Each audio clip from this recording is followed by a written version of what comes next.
The conventional wisdom that heart attacks are only survivable with immediate medical help is dangerously incomplete. Many men over 60 face these crises alone, believing helplessness is inevitable. This fatalistic thinking could cost you your life. Your survival doesn't depend solely on luck or proximity to hospitals. These 7 life-saving techniques represent the difference between powerlessness and self-preservation in your most vulnerable moment. Human beings are remarkably resilient when equipped with the right knowledge. It's your responsibility to arm yourself with these protocols before crisis strikes. Stay with me, what you learn in the next few minutes could literally save your life. Imagine you're alone in your living room, watching your favorite baseball game.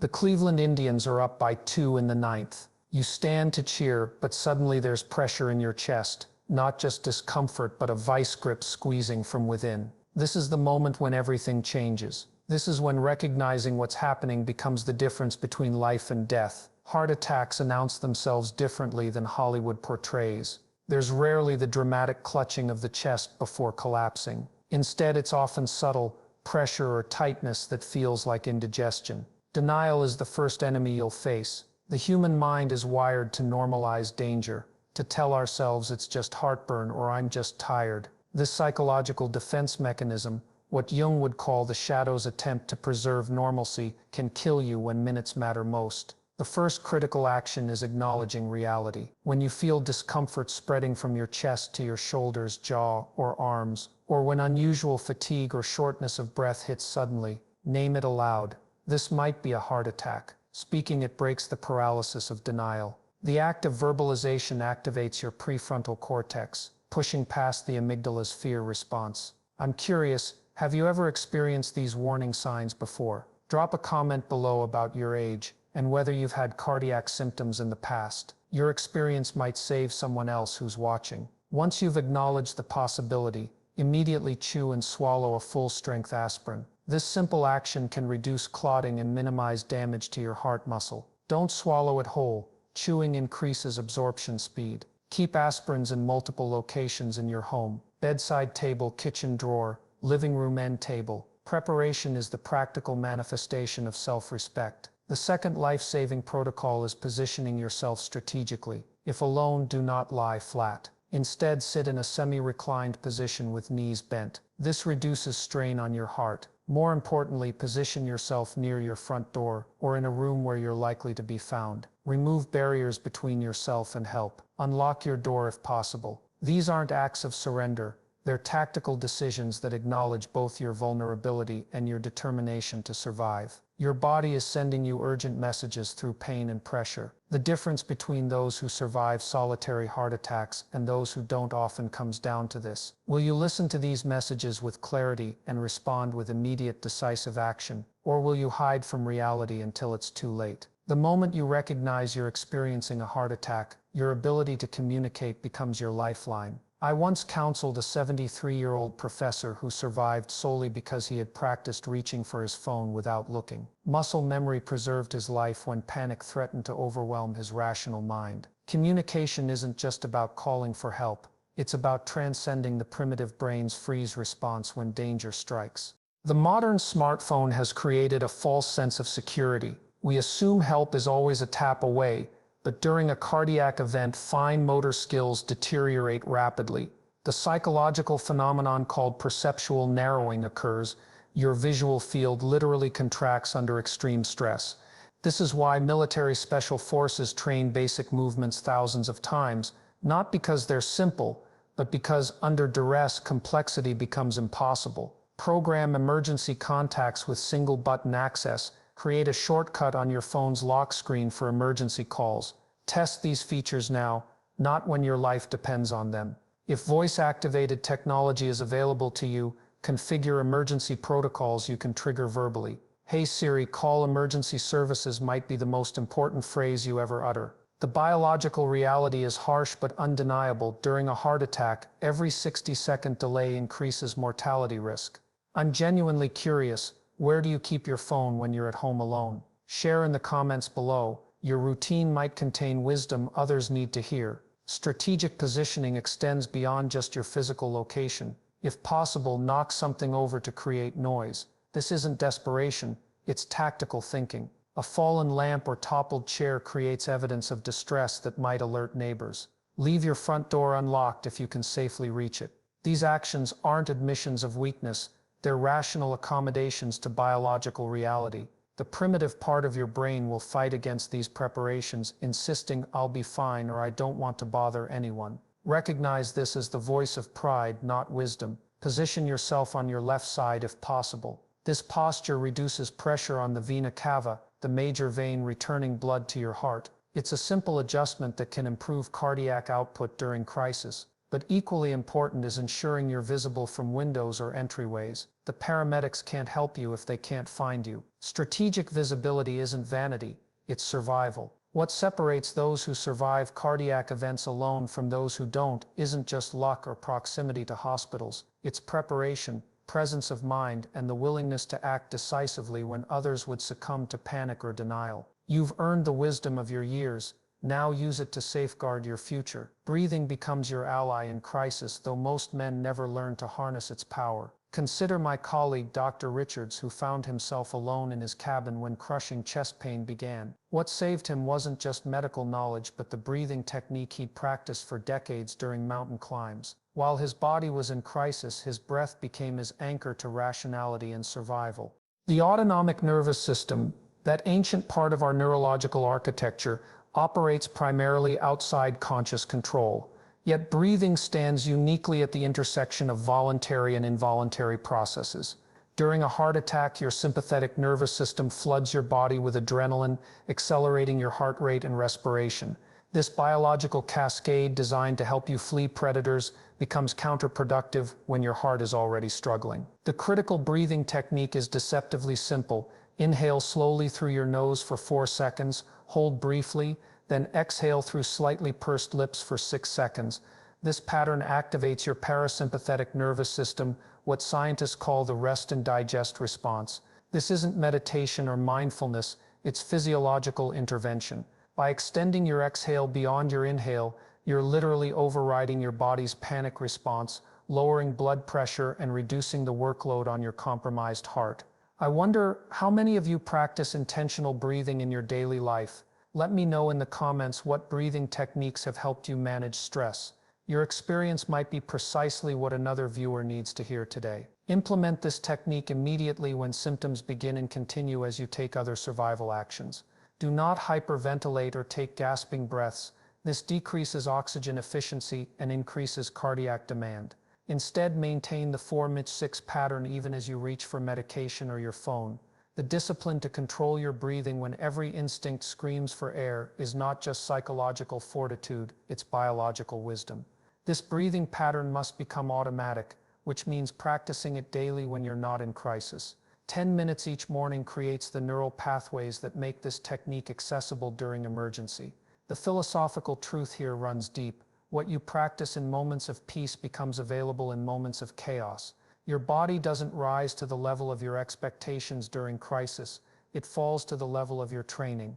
Many men dismiss breathing techniques as New Age nonsense, but this rejection stems from pride, not wisdom. The biological mechanisms are well documented. Controlled breathing decreases cortisol production, modulates blood pressure, and can reduce myocardial oxygen demand by up to 15%, a margin that might determine survival when minutes count. The courage to embrace this practice isn't weakness, it's the strength to acknowledge biological reality without the filter of ego. Medication management during a cardiac event isn't just about having pills available, it's about understanding what pharmaceutical allies you have and how to deploy them strategically. I recall a 68-year-old former Marine who survived a massive heart attack while alone at his lake house. What saved him wasn't just luck, but his military precision approach to his emergency medication protocol. He had rehearsed his response until it became second nature. This wasn't paranoia, but pragmatic respect for reality. The relationship between thought and chemical processes becomes starkly evident during crisis.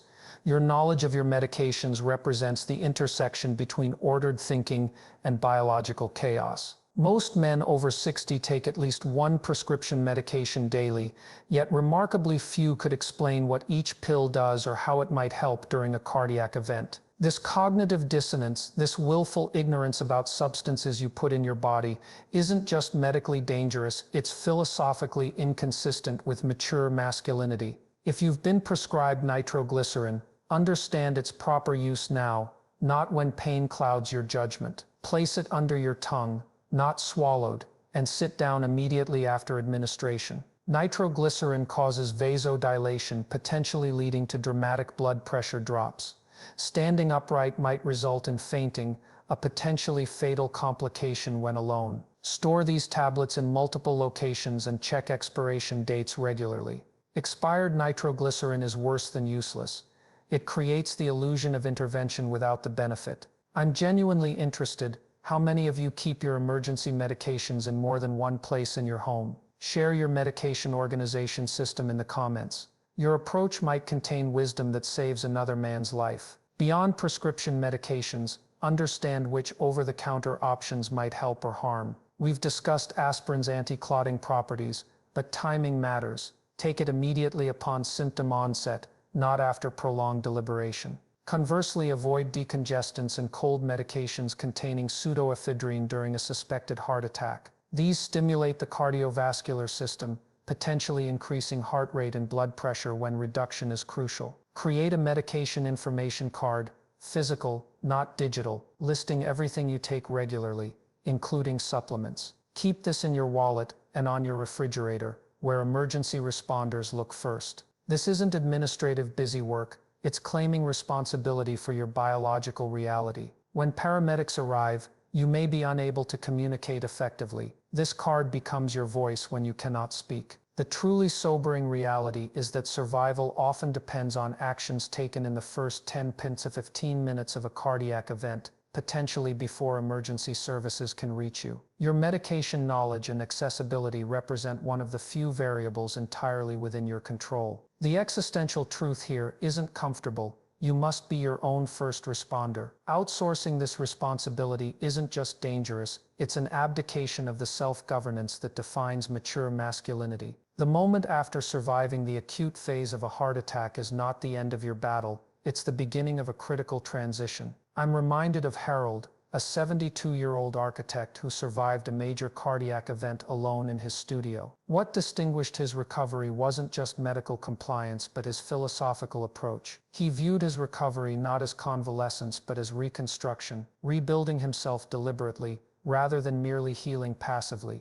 The post-episode protocol begins with rigorous self-assessment. The primitive brain seeks to minimize trauma through denial.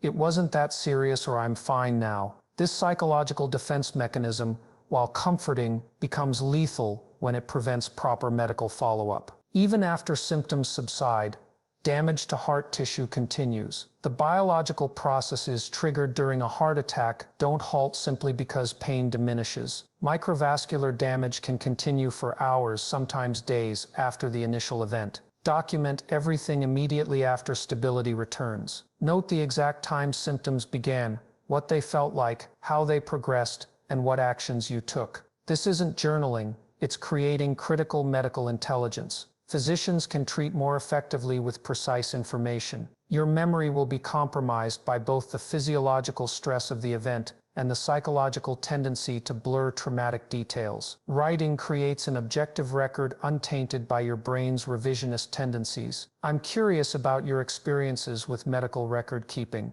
Have you ever created a symptom journal? Share in the comments how you track your health. Your system might be exactly what someone else needs to implement. After emergency services have been contacted, remain absolutely still. Any movement increases cardiac demand. The disciplined restraint to stay motionless when every instinct urges action separates those who understand cardiac physiology from those guided by panic. This isn't passivity, it's strategic conservation of a literal life resource, your heart's remaining functional capacity. When recovery begins, resist the masculine tendency toward premature resumption of normal activities. The cultural programming that equates rest with weakness has killed countless men. Recovery isn't a character flaw, it's biological necessity. Your body redirects massive resources toward healing cardiac tissue. Diverting these resources through premature activity doesn't demonstrate strength, it displays profound misunderstanding of biological reality. The psychological aftermath deserves equal attention. Many survivors experience depression or anxiety, not character weaknesses but neurochemical responses to trauma and changed identity. Seeking psychological support isn't indulgence, it's addressing a recognized complication with established treatments. The same man who would diligently take heart medication often neglects equally important psychological interventions. The ultimate recovery protocol transcends mere survival. It demands integration of your experience into a reconstructed identity. You aren't simply an older version of your pre-heart attack self. You've encountered mortality intimately. This confrontation, properly integrated, doesn't diminish you. It can transform you into someone with deeper purpose and clearer priorities. The question isn't whether you'll recover physically, it's whether you'll allow this experience to make you more authentic, more intentional, and ultimately more alive. These 7 protocols aren't merely survival tactics,